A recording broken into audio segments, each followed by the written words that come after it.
Chicken idea ఉందా మీ అందరికి? ఇదే చిగురు, ఎండబెట్టిన చిగురు. ఆనియన్, మిర్చి, టమోటా 2 తీసుకున్నాను, ఎందుకంటే చిగురు పులుపుగా ఉంటుంది కాబట్టి 2 టమోటా తీసుకున్నాను. జీలకర్ర, మిరియాల పొడి, అల్లం పేస్ట్, కరివేపాకు, సాల్ట్, కారం.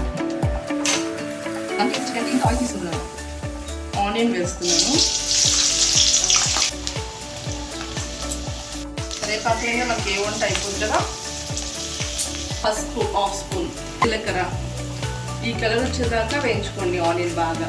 టమోటా తొందరగా ఉడికిపోవాలి అంటే సాల్ట్ వేసేసుకుంటే అయిపోతుంది తొందరగా. 2 స్పూన్స్ వేసాను. అల్లం 2 స్పూన్స్,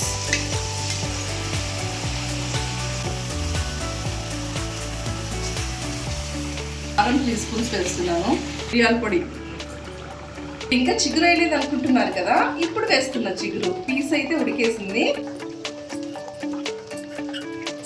బాగా పట్టుకునేలాగా వేగాలి.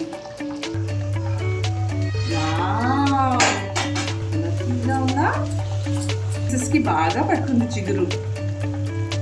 అయిపోయింది మన చికెన్.